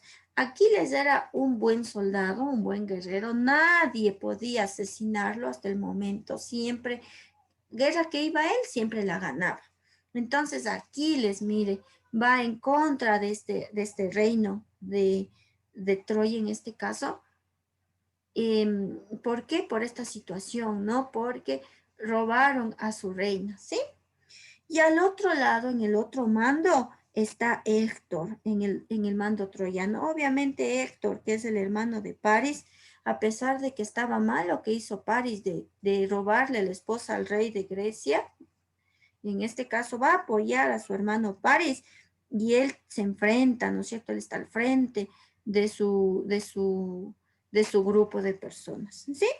Héctor también es un buen guerrero, sí, pero más que Héctor es Aquiles. Entonces en la historia no puede faltar Aquiles si se habla de la Ilíada. ¿Quién es Patroclo? Patroclo es el protegido de Aquiles. Algunos dicen que es el primo de Aquiles. Era un jovencito Patroclo que en realidad admiraba a Aquiles y él tenía la ilusión de luchar en guerra. Pero Aquiles en realidad decía que es una guerra muy complicada la que están viviendo y que es mejor que no se meta. Pero resulta que Aquiles, al ser un gran guerrero, era asediado también por las mujeres. Un día, él olvidó su armadura fuera de su casa, ¿no? Porque era un campamento en realidad, ¿no? Afuera de su casa, digámosle. Y es ahí cuando Patroclo aprovecha esa situación y se viste de Aquiles y va a la lucha. Es ahí cuando Héctor mira a lo lejos y él como quería vencer a Aquiles, ¿no? Porque él sabía que al vencer a Aquiles ya tenía la guerra ganada. Entonces él ve a lo lejos y ve pues a la armadura de Aquiles y va hacia Aquiles directamente, lucha contra él y lo mata, ¿sí? Y él en realidad contento, ¿cómo era la tradición allá griega? La tradición griega era que el que gane la guerra, el soldado que gane la guerra, arrastraba el cuerpo de su opositor. Y eso es lo que hizo Héctor. Héctor estaba contento, ¿no? Dijo, ya le gané al Aquiles. Pero ustedes saben que era Patroclo en realidad, ¿no? Vestido de Aquiles. Y arrastró el cuerpo de Patroclo por todo el campo de batalla. ¿Sí? Aquiles, al enterarse de esta desgracia, él lo que hizo fue coger su armadura y con tantas iras fue en contra de Héctor y lo mató. Y le hizo lo mismo, arrastró con el dolor que sentía por su amado Patroclo, él igual arrastró el cuerpo de Héctor, sí, y no se cansó de arrastrarlo. Es ahí cuando el rey Príamo, el rey de Troya, en este caso el padre de Héctor, va y suplica a Aquiles, va él al campamento de los aqueos en realidad con tanto recelo y hacen el intercambio de cuerpos, ¿no? Dice en realidad, Aquiles, estoy muy triste por la muerte de mi hijo, yo sé que tú también estás muy triste por la muerte de Patroclo, así que ahí hacen el intercambio de cuerpos. Ahí sucede también, por favor, el episodio del caballo de Troya, en donde al final quien gana es Aquiles con Grecia, ¿no es cierto? ¿Sí? De eso se trata brevemente, por favor, la historia de la Ilíada. Ustedes, como les digo, van a ir a escribir, por favor, aquí el resumen, y eso ustedes van a subir a la plataforma y eso necesito que tengan, porque eso les va a servir para las formas. La Odisea también es un escrito de Homero. ¿Y de qué habla? Aquí el personaje de la historia, el principal es Ulises. Habla, por favor, de cómo Ulises regresa a su casa. Él regresa a Ítaca. Y todas las adversidades que pasa para llegar. Sí, que pasa Ulises para llegar a su lugar natal. Ya, entonces mire aquí Ulises era el rey de Ítaca. Pero en realidad él por ir a la lucha, ir a la guerra de Troya, porque Ulises también sí lo nombran en la guerra de Troya, pero es un personaje terciario, no es tan importante, porque él tiene su propia historia, que es la Odisea, ¿sí? Entonces, por favor, escuche. Yo sé que usted puede decir, hay mucho lo que habla, pero de eso se trata. Son letras, ¿sí? La Odisea, entonces, por favor, habla de cómo Ulises en realidad pasa muchas adversidades. Él se tarda en llegar 10 años a su casa. En realidad dice que son 20, porque 10 estuvo en la guerra de Troya y 10 que pasa todo esto, ¿no? Porque en realidad él tiene hasta dioses enemigos como Poseidón, por ejemplo. Hay Poseidón, Ulises para llegar a Ítaca necesariamente tenía que atravesar el mar. Es ahí que Poseidón, el dios de los mares, lo mandaba a otras direcciones para que nunca llegue. ¿Por qué? Porque en este caso Ulises fue atacado por Polifemo. Polifemo es el cíclope, ¿no es cierto? El que tiene un solo ojo. Polifemo es el hijo de Poseidón, uno de los hijos de Poseidón. Es ahí cuando Ulises le gana la batalla a Polifemo. ¿Por qué razón? Porque le dio en el ojo, ¿no es cierto? Y ahí lo venció. Es ahí cuando existe la rivalidad entre Ulises y Poseidón, ¿ya? Pero también hay otras diosas que se enamoran de él, que es Atenea. Atenea se enamora de Ulises, ¿no? Esta diosa Atenea se enamora y ella, en cambio, lo apoya, le aconseja, le dice, ándate por acá porque por allá hay algún mal. Otro personaje, por favor, son las ninfas. Recuerden ahí, ¿no? Un grupo de navegantes y que escuchan una hermosa voz y ellos quieren acercarse a esa voz y ven unas sirenas hermosas, ¿no es cierto? Pero en realidad eran monstruos, esas son las ninfas, mire. Penélope es la esposa de Ulises. Penélope, al sentirse sola, era bastante atractiva y hubo hombres que lo cortejaban. Y Telémaco, que es el hijo de Ulises, que en cambio él guardaba la memoria de su padre y siempre a su madre trataba de que ella también guarde la memoria, a la memoria de su esposo. En realidad, como eran tantos años, ya lo creían muerto a Ulises, pero él sí llegó a Ítaca y con su hijo Telémaco a toditos los pretendientes de la esposa los mató. Sí, entonces ahí quedaron felices. De eso trata, por favor, la obra de la Odisea en breve. La Eneida. La Eneida es escrita por Virgilio. Sí, recuerden que el nombre completo de Virgilio es Publio, él se llama Publio Virgilio Marón se llama. Ese es el nombre completo de este autor. Pero por favor, nosotros simplemente le decimos Virgilio, ¿no es cierto? Pero ya sabemos el nombre completo. Algunos autores suelen decir que la Eneida es la segunda parte de la Ilíada. Sí, ¿por qué dicen que es la segunda parte? Porque habla de lo que pasó después de esta guerra de Troya, cuando ya Grecia cuando Troya queda totalmente destruida con la muerte de Héctor. Sí, aquí nos dice, ¿no? La Eneida es la segunda parte de la Ilíada, en donde el personaje principal de la historia es Eneas. La historia habla, por favor, al inicio en el prefacio hace referencia a la guerra de Troya, por eso, por favor, ustedes tienen que estar pendientes en esto.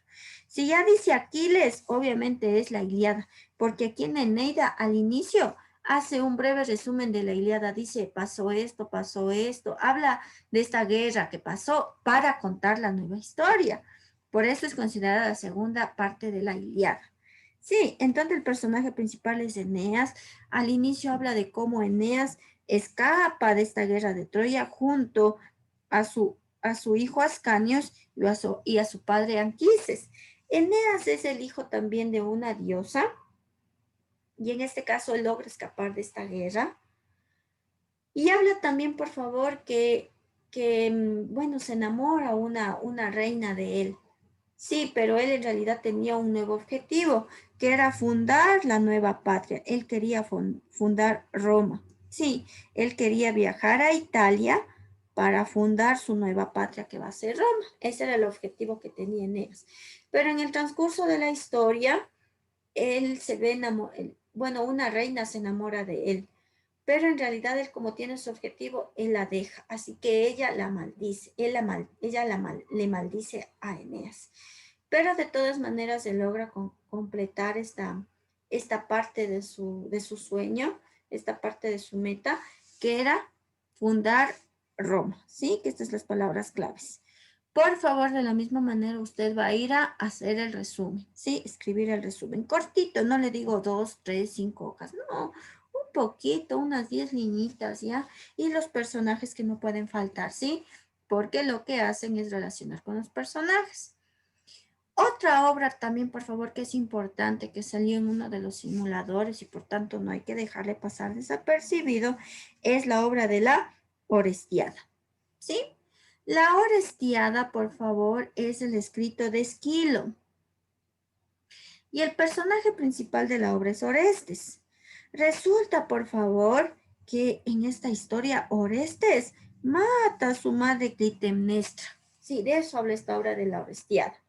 Resulta, miren que Orestes, bueno, resulta que Clitemnestra engañó a su esposo con el primo de él. Lo engañaba. Entonces, al verse descubierta este par de infieles, matan al padre de Orestes, lo matan, mire. Es ahí cuando Orestes quiere vengar la muerte de su padre y no sabe cómo hacerlo, por lo que su hermana Electra, ella envenena a su hermano, dice que la mejor solución, que hay que vengar la muerte de nuestro padre, dice, y la mejor solución que veo es matar a nuestra madre, dice, hay que matar a nuestra madre. Ella le da la idea a Orestes. Orestes al inicio en realidad no lo quería hacer, pero luego le envenena tanto que termina matando a su mamá, ¿sí? Le mata a la mamá en venganza de su padre porque le hizo eso a su papá, ¿no? Matarlo. Es ahí cuando, bueno, antiguamente en Grecia, las furias eran diosas que seguían a los asesinos, ¿sí? Eso dice la tradición griega. Las furias son aquellas diosas que seguían a los asesinos, los condenaban. Y obviamente cuando Orestes mató a su madre, las furias, él fue llevado hacia las furias y ahí las furias le iban a condenar ya a muerte.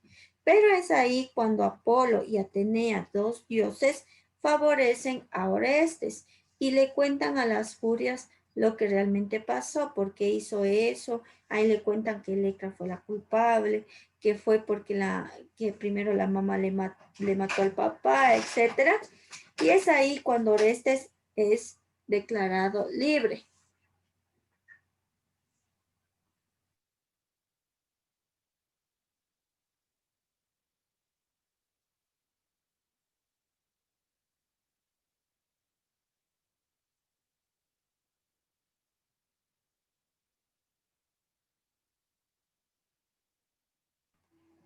Listo, sí, entonces esa es la historia de la Orestiada. Edipo Rey, por favor, también es una historia muy importante. Edipo Rey es una historia griega y es el escrito de Sófocles. ¿De qué trata esta historia? Resulta que en esta historia Edipo mató a su padre y se casó con su madre. Miren esta tragedia que sucedió en esta familia. Edipo mató a su padre y se casó con su madre, pero en realidad fue por el destino, que ya lo tenían plasmado. Y les voy a contar a breves rasgos. Resulta, mire, que los reyes de Terencia, Layo y Yocasta, el rey Layo y la reina Yocasta están muy contentos. Estos son los reyes. Sí, están muy contentos porque van a tener a su primogénito. Sí, van a tener a su primer hijo. Pero resulta que antes de dar a luz Yocasta, estos reyes son visitados por Apolo, el dios Apolo. Y Apolo es el dios que tiene el oráculo, él puede ver el futuro. Y Apolo dice que en su oráculo, él ve, dice, cómo Edipo mata a su padre y se casa con la mamá. Ya le advierte a Apolo. Pero Yocasta en realidad al inicio como que duda de esto, pero al nacer ya este niño, Yocasta en realidad no quiere que pase esto. Dice, no, yo a toda costa, lo que me dijo Apolo, yo voy a hacer que no suceda, ¿sí? Dice. Por tanto, Yocasta, mire, al ya dar a luz, coge a este niño y le da a uno de sus esclavos. con la siguiente orden, que le mate. Esa fue la orden que dio Yocasta a su hijo. Lo mate, porque ella a toda costa quería que eso no sucediera.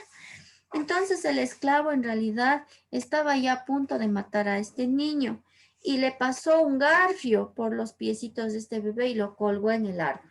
Estaba ya a punto de cortarle la cabeza, pero en realidad le daba tanta pena a un recién nacido, imagínense.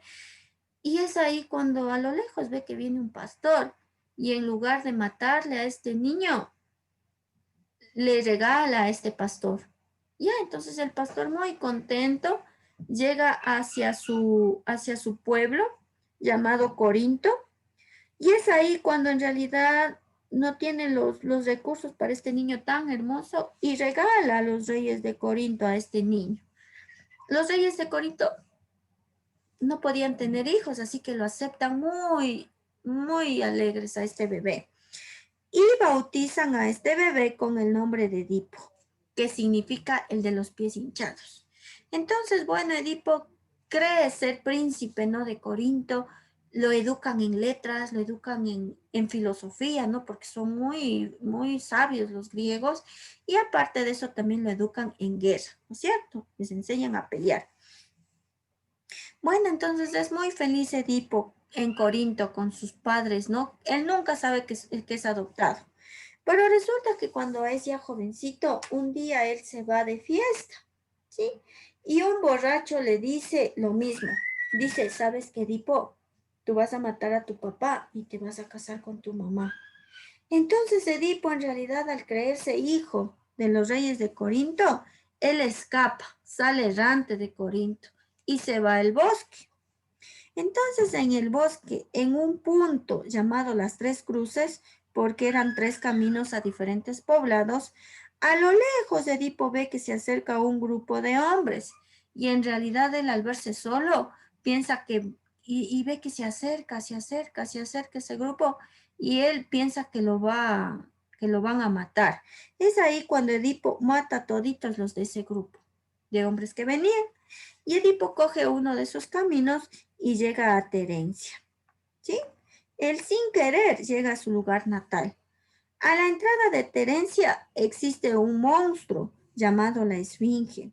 Es un monstruo porque tiene partes de diferentes animales y también del ser humano. Tiene el rostro de mujer, cuerpo de mujer, tiene rabo de serpiente, tiene garras de tigre, tiene alas de águila, tiene diferentes partes de los animales. Y la Esfinge nunca dejaba que entre ningún visitante a Terencia, por eso Terencia vivía con esta maldición. Y siempre lanzaba un acertijo. La persona que acierte el acertijo podía pasar y ella desaparecía, o a la vez si no respondía, morían. Entonces la Esfinge le dice, ¿no? El acertijo a Edipo, dice, a ver, Edipo, si quieres pasar, bien mueres o bien pasas, ¿no es cierto? Bien mueres tú, bien muero yo. Y le lanza la adivinanza, que dice, ¿cuál es el animal que en la mañana que en la mañana anda en 4 patas, al mediodía anda en 2 patas y en la tarde anda en 3 patas? ¿Cuál es el animal? Dice. Entonces ahí Edipo, como era bastante inteligente, dice, es el ser humano. Claro, ¿no es cierto? Porque cuando es, digamos, en las primeras etapas de su vida, haciendo referencia a la mañana, gatea en 4 patas. Al mediodía, cuando ya es joven, adulto, en 2 pies, y cuando es a la tarde sería cuando envejecemos en 3, ¿no es cierto? Nos apoyamos en 3 partes, en este caso nuestros 2 piecitos y el bastón.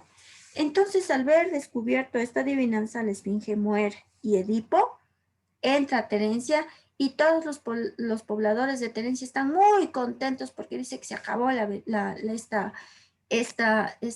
tragedia, esta maldición que tenían, y lo proclaman como rey de Terencia, porque resulta que el antiguo rey había muerto y no sabían por qué. Entonces, es ahí cuando él llega a ser rey de Terencia y le dan como esposa a la reina que ha quedado, que en este caso es Yocasta, ¿no es cierto? Su misma madre.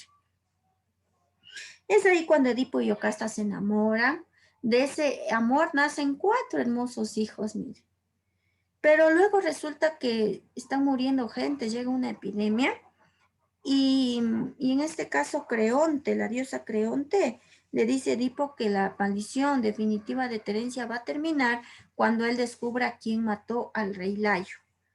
Y en este caso, bueno, Edipo busca y no encuentra solución. Va de nuevo donde la diosa Creonte y ella le cuenta la verdad.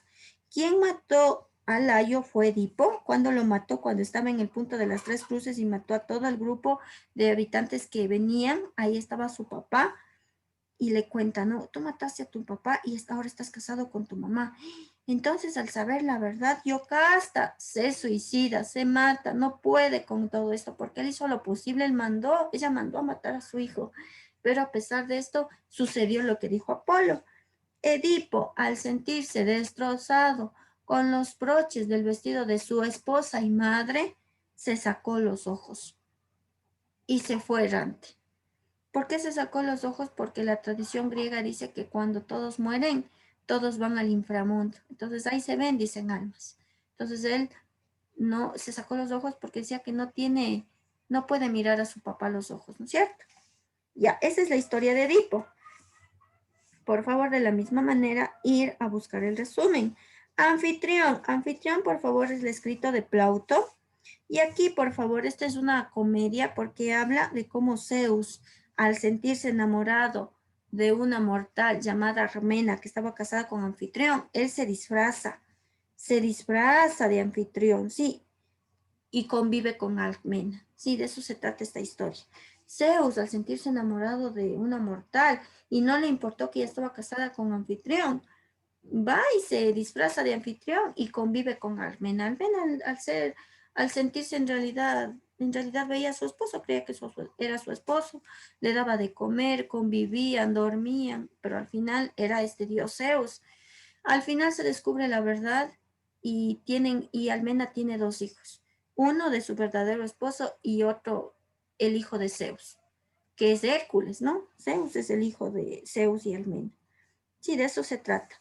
Entre los personajes tenemos a Zeus, Anfitrión, Socias, que es el esclavo de Anfitrión, Almena, la esposa, y Mercurio, que es el hijo de Zeus.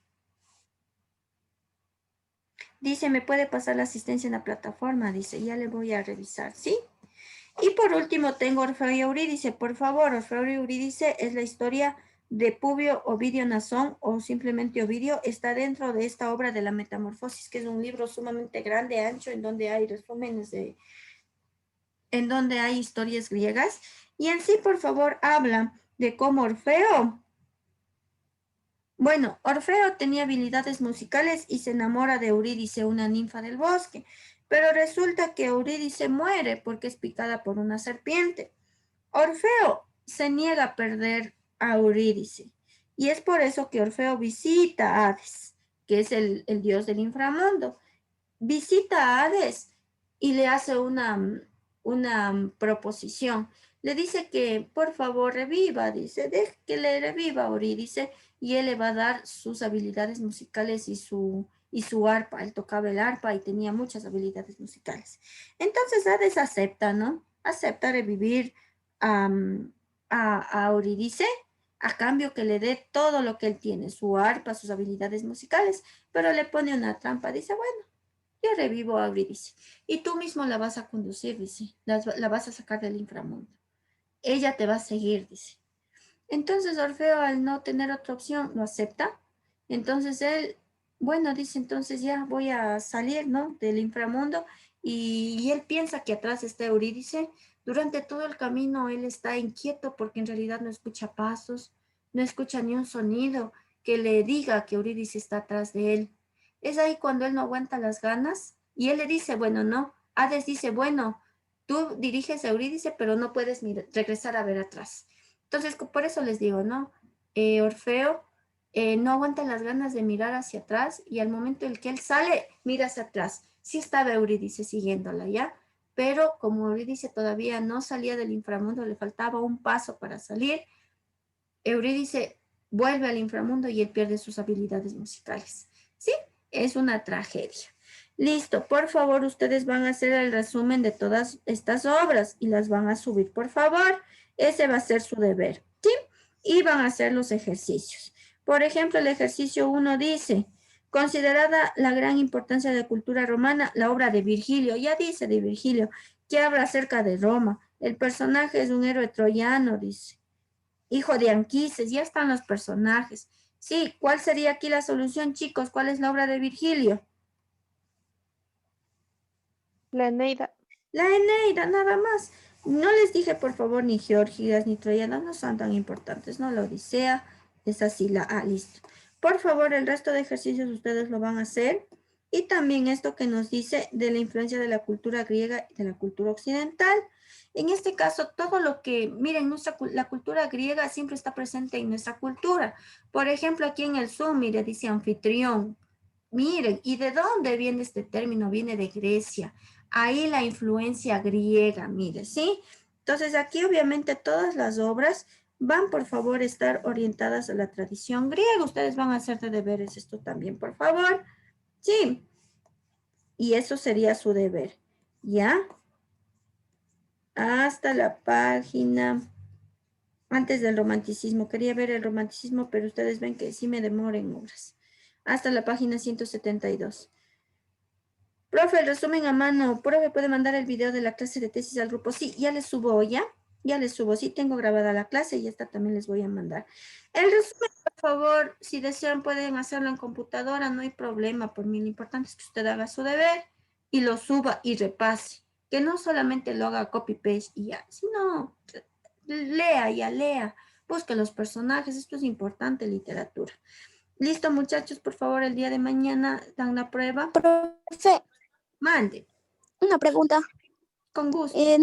No es respecto a la materia, pero una vez que ya llenamos factores asociados, imprimimos eso, yo volví a entrar otra vez a mi cuenta y otra vez me salía de llenar la encuesta. Debe estar subida bien la encuesta como tal.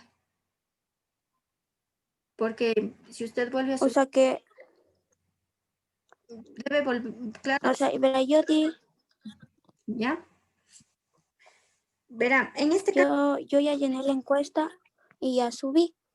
¿ya? Y después ya imprimí el comprobante ese que dan al último.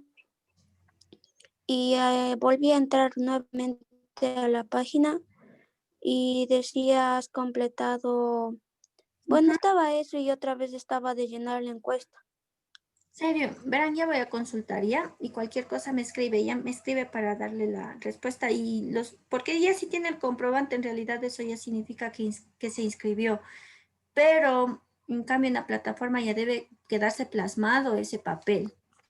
Así era antes, solamente como estamos en un proceso nuevo, de todas maneras ya voy a consultar y por favor me escribe ya para poder decir. Y en este caso, por favor, hasta hoy. Ya, profe. Muchas gracias, chicos. Pasen muy bien.